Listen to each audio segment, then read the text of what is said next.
Hello and welcome back to my YouTube channel Das Express. क्या हाल चाल है आप सबके। और आप सबको पता है कि हम लोग जो है कोर्स ऑन कंप्यूटर कॉन्सेप्ट का क्लास कर रहे हैं और इस क्लास में हम लोगों ने चैप्टर 1 कंप्लीट कर लिया है। और चैप्टर 1 कंप्लीट करने के बाद हम लोग जैसा कि जानते हैं अब चैप्टर 2 हम लोग कंप्लीट करेंगे, जिसका नाम है हमारा इंट्रोडक्शन टू ऑपरेटिंग सिस्टम। और आज के सिलेबस में जो है, आज के चैप्टर के सिलेबस में ये सारे जो हैं सब पार्ट, जैसे कि चैप्टर है ना उसका एक छोटे छोटे पार्ट होते हैं, उसको हम सब पार्ट बोलते हैं या फिर सब चैप्टर। तो आज उसी के बारे में डिस्कस करेंगे कि कौन कौन से चैप्टर हैं इसमें और किस किस को हम लोग पढ़ने वाले हैं कंप्लीटली। तो इंट्रोडक्शन है, ऑब्जेक्टिव है, ऑपरेटिंग सिस्टम क्या होते हैं, basic of operating system, operating system for desktop and laptop, operating system for mobile phone and tablet or user interface for desktop and laptop. यहाँ तक हम लोग आज कंप्लीट करेंगे एक दिन में, और उसके बाद जो एक दो क्लास और आएंगी उसमें से ये सारे के सारे हम लोग कंप्लीट कर लेंगे। ठीक है, तो आज हम लोग स्टार्ट कर रहे हैं चैप्टर 2। तो आप लोग से एक रिक्वेस्ट होगा, अगर आपने हमारे यूट्यूब चैनल को सब्सक्राइब नहीं किया तो चैनल को सब्सक्राइब करो, क्योंकि हम लोग एक ऐसा इनिशिएटिव चालू किया ना, क्योंकि इस चैनल से जितने भी अर्निंग होंगे उसका 40% हम लोग एजुकेशन के ही फील्ड में डोनेट करने वाले हैं। तो जल्दी से जल्दी सब्सक्राइबर गेन करवाओ और वॉच टाइम कंप्लीट करवाओ। उसके बाद चलो करते हैं स्टार्ट। तो हमारा जो है पहला ऑपरेटिंग सिस्टम। ऑपरेटिंग सिस्टम क्या है इसके बारे में देखते हैं। हम लोगों ने पिछले चैप्टर 1 में, जो पिछला क्लास है चैप्टर 1 में, हम लोगों ने एप्लीकेशन के बारे में पढ़ा था। और एप्लीकेशन में हम लोगों ने क्या पढ़ा था कि जो हमारे होते हैं, एक होते हैं सिस्टम सॉफ्टवेयर होते हैं एक, और एक क्या होता है सिस्टम सॉफ्टवेयर, और एक होता है हमारा एप्लीकेशन सॉफ्टवेयर।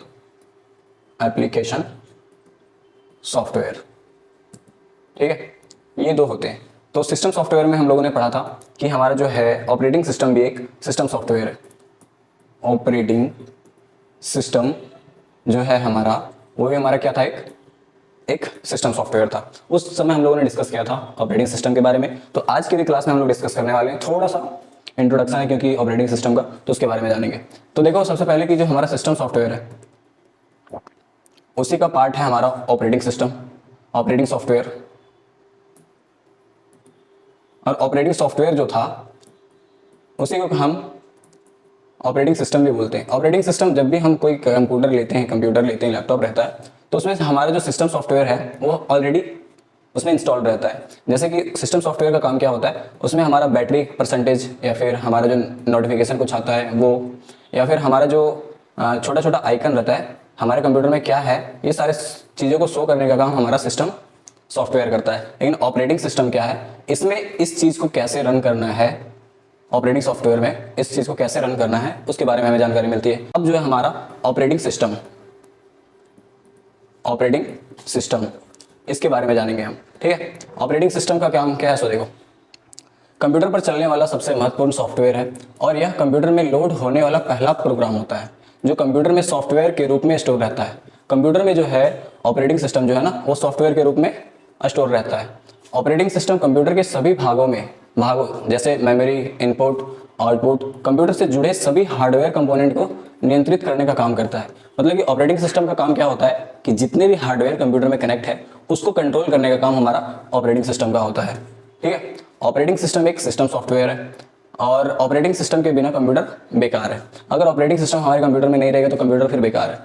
कुछ ऐसे ऑपरेटिंग सिस्टम के कुछ पॉपुलर एग्जांपल जैसे कि विंडोज़ हो गया, ये फिर हमारा एंड्रॉयड हो गया, मैसिंटॉस हो गया, यूनिक्स, लिनक्स, ये सारे हमारे जो है पॉपुलर ऑपरेटिंग सिस्टम है। ठीक है, उसके बाद देखते हैं हम लोग आगे basic function of operating system. मतलब कि ऑपरेटिंग सिस्टम के जो फंक्शन है वो क्या क्या है उसके बारे में देखो। Processing management, memory management, input output device management, file management, protection and security, error detecting aids, ये सारे के सारे काम हमारा क्या करता है और ये फंक्शन है हमारा ऑपरेटिंग सिस्टम का। सबके बारे में डिटेल में जानेंगे। हमारा सबसे पहला है प्रोसेसिंग मैनेजमेंट क्या काम करता है। ऑपरेटिंग सिस्टम कंप्यूटर में चल रहे सभी प्रोग्राम्स या प्रोसेस की स्थिति पर नजर रखता है और उसकी आवश्यकता के अनुसार साधन उपलब्ध कराने का कार्य करता है। ऑपरेटिंग सिस्टम अपनी पॉलिसी के अनुसार यह भी तय करता है कि कौन सा साधन किस प्रोसेस को कितने समय के लिए उपलब्ध कराया जाए, कब साधन उस प्रोसेस को वापस ले लिया जाए, ताकि सभी प्रोसेस अपने प्रेफरेंस के अनुसार उचित प्रकार के संचालित होते रहे। मतलब कि प्रोसेस करने का, अगर हम आसान भाषा में समझें कि प्रोसेसिंग मैनेजमेंट का काम क्या है, तो प्रोसेसिंग मैनेजमेंट का काम है कंप्यूटर में जितने भी काम प्रोसेस हो रहे हैं उसको मैनेज करने का काम हमारा होता है प्रोसेसिंग मैनेजमेंट का। उसके बाद है हमारा मेमोरी मैनेजमेंट का। मेमोरी मैनेजमेंट जो है, ऑपरेटिंग सिस्टम प्राइमरी मेमोरी को मैनेज करता है यह मेन मेमोरी के प्रत्येक लोकेशन का रिकॉर्ड रखता है कि कौन सी लोकेशन खाली है या किसको कितनी मेमोरी की आवश्यकता है। मेमोरी मैनेजमेंट का काम क्या है कि ये जो है प्राइमरी मेमोरी को मैनेज करता है और मेन मेमोरी में जो है लोकेशन का रिकॉर्ड रखता है कि कहाँ पे हमारा जो फाइल है इसमें कितनी जगह स्पेस बची है, इसको कैसे कंट्रोल करना है, वो सारा हमारा जो है मेमोरी मैनेजमेंट का काम होता है। उसके बाद है हमारा input output device management. Operating system अपने संबंधित ड्राइवर के माध्यम से डिवाइस संचार का प्रबंधन करता है। यह तय करता है कि किस प्रक्रिया को इनपुट आउटपुट डिवाइस कब और कितने समय के लिए प्रयोग में देना है। इनपुट आउटपुट डिवाइस का मैनेजमेंट आपको समझ में आ गया? नहीं समझ में आया? देखो क्या होता है कि हम कोई भी चीज़ इनपुट करते हैं तो इसको प्रोसेस करके हमें आउटपुट शो करता है, ठीक है। तो ये सारा का सारा जो है इसको मैनेज करने का काम हमारा इनपुट आउटपुट डिवाइस का होता है। यहाँ तक समझ में आया? उसके बाद है हमारा अगला फाइल मैनेजमेंट। एक फाइल सिस्टम को कुशल या आसान नेविगेशन और उपयोग के लिए डायरेक्टरी में व्यवस्थित किया जाता है। एक ऑपरेटिंग सिस्टम इस बात पर नज़र रखता है कि जानकारी कहाँ स्टोर है, मतलब कि फाइल मैनेजमेंट में कि आपका जो फाइल है वो कहाँ पे स्टोर है, इन सारी चीज़ों का हमारा जो ध्यान रखता है, ख्याल रखता है, वो हमारा फाइल मैनेजमेंट होता है। प्रोटेक्शन एंड सिक्योरिटी, ये क्या है? ऑपरेटिंग सिस्टम यूजर के डाटा को पूरी तरह सुरक्षित रखता है। यूजर के डाटा को सुरक्षित रखने के लिए ऑपरेटिंग सिस्टम फायरवॉल का इस्तेमाल करता है। मतलब कि हमारे जो कंप्यूटर में कोई फाइल है और इसको सेफ रखने के लिए, कोई हैकर से बचाने के लिए या फिर कोई वायरस से बचाने के लिए हमारा जो सेफ रखने का काम करता है वो प्रोटेक्शन एंड सिक्योरिटी का काम होता है, प्रोटेक्शन एंड सिक्योरिटी मैनेजमेंट का, ठीक है। फायरवॉल का इस्तेमाल करता है इस फाइल को सेव करने के लिए। फायरवॉल का क्या होता है, यहाँ पे देखो। फायरवॉल का मतलब होता है कि हमारा कोई फाइल है और ये फाइल को अगर कोई एक्सेस करना चाहता है, कोई आदमी, थर्ड पार्टी आदमी इसको कोई एक्सेस करना चाहता है, तो इसको बचाने का काम हमारा क्या करता है? फायरवॉल करता है। फायरवॉल है ये काम करता है। कैसे काम करता है? मान लो ये हमारा सिस्टम है और ये सिस्टम को कोई एक्सेस करना चाहता है हैकर, तो इसको बचाने के लिए एक वॉल की तरह अपना एक सिस्टम क्रिएट करता है ताकि हमारा जो कंप्यूटर है वो सेफ रहे, ठीक है। फायरवॉल का इतना ही काम होता है। फायरवॉल एक सिक्योरिटी डिवाइस है जिसकी मदद से यूजर के डेटा पर निगरानी रखी जा सकती है। यूजर के डेटा को और भी ज़्यादा सुरक्षा प्रदान करने के लिए ऑपरेटिंग सिस्टम पासवर्ड का उपयोग करता है, जिसकी मदद से कोई भी यूजर बिना पासवर्ड के डेटा को एक्सेस नहीं कर सकता। तो हमारा जितने भी चीज़ें हैं प्रोटेक्शन और सिक्योरिटी से रिलेटेड, वो सारा का सारा काम हमारा प्रोटेक्शन एंड सिक्योरिटी मैनेजमेंट करता है, ठीक है। उसके बाद अगला है हमारा एरर डिटेक्टिंग एड्स।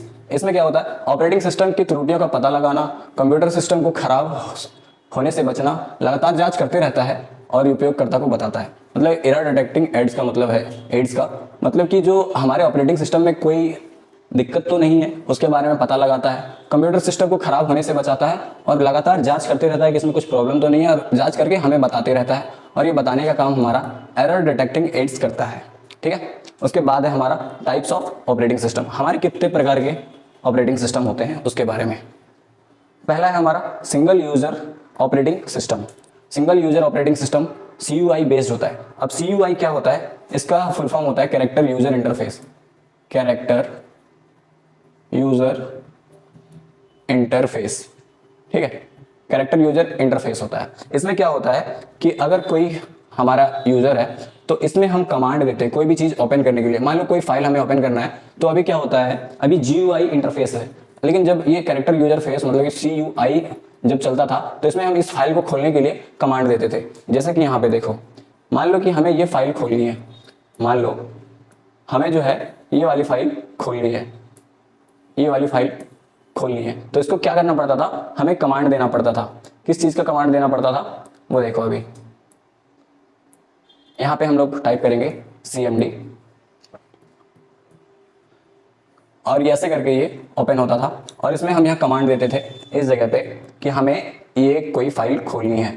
यहाँ पे हम कमांड देते थे और वो फाइल ओपन होती थी, ठीक है। ये था हमारा CUI मतलब कैरेक्टर यूजर फेस। अगर कोई भी फाइल या फिर कोई भी काम करना होता था उसके लिए हमें कमांड देना पड़ता था। तो वही CUI का फुल फॉर्म भी बताया। वह ऑपरेटिंग सिस्टम जिसमें एक समय में केवल एक यूजर ही काम कर सकता है उसे सिंगल यूजर ऑपरेटिंग सिस्टम कहा जाता है। मतलब कि मान लो कोई कंप्यूटर है और यूजर जो है ना एक ही बार मतलब एक यूजर एक ही काम एक सिस्टम पे कर सकता है, उसे ही सिंगल यूजर ऑपरेटिंग सिस्टम कहा जाता है। नाम से ही पता चलता है सिंगल यूजर ऑपरेटिंग सिस्टम, ठीक है। इसका इस्तेमाल सामान्य रूप से घरों में रखे कंप्यूटर के रूप में किया जाता है। इसके कुछ एग्जाम्पल है जैसे कि Dodge, Windows 3X, Windows 95, 97, 98। Windows अभी जो है मल्टीपल यूज़र के लिए भी आ गया है, लेकिन पहले जब नहीं था, जब सिंगल यूज़र ऑपरेटिंग सिस्टम था, तब हमारे कुछ वर्जन थे विंडोज़ के, विंडोज़ 3X, विंडोज़ 95, विंडोज़ 97, 98। इसमें हमारा जो था CUI था, कैरेक्टर यूजर इंटरफेस का, ठीक है, और वो हमारा सिंगल ऑपरेटिंग सिस्टम था, सिंगल यूजर ऑपरेटिंग सिस्टम था। उसके बाद है हमारा मल्टी यूजर ऑपरेटिंग सिस्टम, जो है हमारा GUI बेस्ड। GUI का फुल फॉर्म क्या होता है? इसका फुल फॉर्म होता है graphic user interface, graphic user interface, ठीक है। और इसमें क्या होता है, अगर मान लो कोई भी चीज़ है, मान लो ये हमारा PDF फाइल खुला हुआ है, तो इसको हम एग्जिट कर सकते हैं और यहाँ हम गाने भी सुन सकते हैं, इसको हम यहाँ से कट भी कर सकते हैं, कोई भी फाइल खोल सकते हैं। लेकिन CUI में क्या था हमारा, CUI में हमारा कोई भी कमांड देते थे तब वो फाइल काम करता था या फिर फाइल ओपन होती थी, लेकिन GUI में क्या है, वैसा कुछ नहीं है। और ये हमारा मल्टी यूजर ऑपरेटिंग सिस्टम है, ठीक है। इसमें क्या होता है, एक ही कंप्यूटर पर कई यूजर एक साथ कार्य करने की सुविधा देता है। प्रत्येक यूजर को कंप्यूटर से जुड़ा टर्मिनल दे दिया जाता है। इस OS का मतलब ऑपरेटिंग सिस्टम, इस OS का इस्तेमाल ज़्यादातर बड़े उद्योगों और सरकारी संस्थाओं में किया जाता है। एग्जाम्पल के लिए यूनिक्स और लिनक्स। मान लो कि हमारा एक मास्टर कंप्यूटर होता था, जब भी मैं कंप्यूटर सीख रहा था ना, वहाँ पे भी यही सेम सिस्टम था। एक मास्टर कंप्यूटर था और वहाँ से हमारे कंप्यूटर को कनेक्ट कर दिया जाता था, और हम इस कंप्यूटर में कोई भी काम करते थे वो इस कंप्यूटर पे स्टोर हो जाया करता था। इसमें भी रहता था और इसमें भी रहता था। तो ये हमारा जो मास्टर कंप्यूटर था, इसको एन कंप्यूटिंग करके एक टर्मिनल था, उससे जोड़ दिया जाता था इसको, ठीक है। तो ये जो होता है हमारा मल्टीपल यूजर ऑपरेटिंग सिस्टम के बारे में यहाँ समझ में आया। उसके बाद है single tasking operating system. Multiple user operating system, single user operating system समझ में आया। सेम वैसे ही सिंगल टास्किंग ऑपरेटिंग सिस्टम है। सिंगल टास्किंग ऑपरेटिंग सिस्टम में क्या होता है कि आप कोई भी काम जो है ना, आप कोई भी काम है, मान लो ये है, इसमें हम कोई फाइल एक्सेस कर रहे हैं, मान लो कि मुझे डाटा एंट्री करना है, डाटा एंट्री, तो हम एक टाइम पे ना बस डाटा एंट्री करेंगे। हम चाहेंगे कि हम अभी डाटा एंट्री कर रहे हैं, हमको मूवीज़ भी देखना साथ साथ, या फिर बैकग्राउंड में हमारा गाना भी चले, ऑडियो फाइल भी चले, और हम चाहें इसमें और भी कुछ काम, जैसे कि मान लो मुझे इंटरनेट सर्फिंग करना है, इंटरनेट सर्फिंग करना है, तो ये एक टाइम पे इतने सारी चीज़ पॉसिबल नहीं थे। किसमें? सिंगल टास्किंग ऑपरेटिंग सिस्टम में। मतलब कि इसका बेसिक काम है कि एक टाइम पे हम बस एक ही काम कर सकते हैं, ठीक है। उसके बाद है हमारा multitasking operating system. Multitasking operating system में क्या था कि हमारा जो कंप्यूटर है, इसमें हम मल्टीपल काम एक ही टाइम पे कर सकते थे। मतलब कि हमें डाटा एंट्री करना है तो वो भी कर सकते हैं, हमें ऑडियो सुनना है साथ में डाटा एंट्री करते हुए तो भी कर सकते हैं, और हमें मूवी देखना है वो भी कर सकते हैं, इंटरनेट चलाना है तो वो भी कर सकते हैं एक ही टाइम पे। इसको हम मल्टीपल टास्किंग ऑपरेटिंग सिस्टम बोलते हैं, ठीक है। फिर रियल टाइम ऑपरेटिंग सिस्टम क्या होता है? रियल टाइम ऑपरेटिंग सिस्टम का जो यूज़ है वास्तविक एप्लीकेशन के लिए किया जाता है। इसका उपयोग उन अनुप्रयोगों के लिए होता है जहां डाटा प्रोसेसिंग का समय निश्चित और छोटी मात्रा में होता है। रियल टाइम ऑपरेटिंग सिस्टम का मतलब कि कोई भी चीज़ है वो छोटी फाइल है और इसको एक्सेस करने का टाइम जो है वो हमारा जो निर्धारित रहता है, मतलब कि निश्चित रहता है कि 1 मिनट में ये फाइल हमारा इतना काम कर लेगा, तो उसी को बोलते हैं रियल टाइम ऑपरेटिंग सिस्टम। लेकिन जो 1 मिनट में काम करता है, तो ये 1 मिनट जो काम करने का टाइम पता चलाता है ना, लगाता है, वही होता है हमारा रियल टाइम ऑपरेटिंग सिस्टम। उसके बाद आते हैं हमारे operating system for desktop and laptop. मतलब डेस्कटॉप और लैपटॉप के लिए कौन से ऑपरेटिंग सिस्टम होते हैं उसके बारे में है, ठीक है। इसको शॉर्ट में हम लोग देख लेंगे। Operating system Windows operating system, Apple, Mac OS जो है वो डेस्कटॉप और लैपटॉप में यूज़ किए जाते हैं। जैसे कि हमारा विंडोज़ ऑपरेटिंग सिस्टम जो हो गया हमारा विंडोज़ 10, विंडोज़ 8, विंडोज़ XP, ये सारे क्या हैं? हमारे ऑपरेटिंग सिस्टम है, लेकिन कौन से हैं? विंडोज़ ऑपरेटिंग सिस्टम है। उसी तरह से एप्पल का है, मैक OS हो गया। फिर डेस्कटॉप और लैपटॉप में सबसे ज़्यादा उपयोग किया जाने वाला जो ऑपरेटिंग सिस्टम है वो माइक्रोसॉफ्ट कंपनी द्वारा बनाया गया है, और उसका नाम है विंडोज़ ऑपरेटिंग सिस्टम। ये किसके द्वारा बनाया गया? हमारा माइक्रोसॉफ्ट के द्वारा बनाया गया। आप कमेंट करके बताना माइक्रोसॉफ्ट के जो है हमारे मालिक, उसका नाम क्या है, ठीक है। दूसरे नंबर पर प्रयोग किया जाने वाला ऑपरेटिंग सिस्टम एप्पल कंपनी द्वारा डेवलप किया गया है, जो कि है हमारा Mac OS, Mac operating system, जिसका प्रयोग एप्पल कंपनी द्वारा विकसित किए गए डेस्कटॉप तथा लैपटॉप में किया जाता है। मैक OS का बस हम एप्पल द्वारा जो भी प्रोडक्ट बनाए गए हैं ना, उसमें हम यूज़ कर सकते हैं, ठीक है। लिनक्स भी एक लोकप्रिय ऑपरेटिंग सिस्टम है जिसका उपयोग लैपटॉप तथा डेस्कटॉप में किया जाता है। लिनक्स ऑपरेटिंग सिस्टम के विभिन्न वर्जन उपलब्ध हैं जो काफ़ी लोकप्रिय भी है। लिनक्स भी ऑपरेटिंग सिस्टम है, इसमें हम जो है ना वो पुराने ज़माना का जो हमारा CUI है, कैरेक्टर यूजर इंटरफेस, उस तरह का इसमें काम होता है। इसको अधिकतर लोग कोडिंग के लिए यूज़ करते हैं, लिनक्स को कोडिंग के लिए यूज़ करते हैं, ठीक है। उसके बाद हमारा होता है माइक्रोसॉफ्ट विंडोज़। यह दुनिया का सबसे पॉपुलर ऑपरेटिंग सिस्टम है जो विभिन्न प्रकार के वर्जन में उपलब्ध है, जैसे कि विंडोज़ 10, विंडोज़ 11, विंडोज़ सर्वर आदि। ये हमारा विंडोज़ माइक्रोसॉफ्ट विंडोज़ है, ठीक है। उसके बाद एप्पल मैकओएस, यह एप्पल INC द्वारा डेवलप किया हुआ है ऑपरेटिंग सिस्टम है जो मैकबुक, iMac और अन्य एप्पल डिवाइस में यूज़ किया जाता है, एप्पल मैकओएस का, ठीक है। फिर लिनक्स एक ओपन सोर्स ऑपरेटिंग सिस्टम है जो बिल्कुल फ्री है, जो विभिन्न डिस्ट्रीब्यूशन में उपलब्ध है, जैसे कि उबंटू, फेडोरा, डेबियन आदि। लिनक्स को लिनस टोरवाल्ड्स ने 1991 में क्रिएट किया था। लिनक्स यूनिक्स ऑपरेटिंग सिस्टम एक बहुत ही पॉपुलर ऑपरेटिंग सिस्टम है। यह एक ओपन सोर्स ऑपरेटिंग सिस्टम है, ठीक है। अब अगला हमारा operating system for mobile phone and tablet, मतलब मोबाइल फ़ोन और टैबलेट के लिए कौन कौन से ऑपरेटिंग सिस्टम है उसके बारे में जान लेते हैं, ठीक है। मोबाइल फ़ोन के लिए भी हमारे ऑपरेटिंग सिस्टम होते हैं, उसको इसीलिए बनाया गया ताकि मोबाइल फ़ोन को कैसे कंट्रोल कर सकते हैं या फिर टैबलेट को। जैसे कि हमारा जो लिनक्स और विंडोज़ ऑपरेटिंग सिस्टम है ना, वो डेस्कटॉप और कंप्यूटर को कंट्रोल करते हैं, उसी तरह मोबाइल को कंट्रोल करने के लिए हमारा जो है मोबाइल ऑपरेटिंग सिस्टम को बनाया जाता है।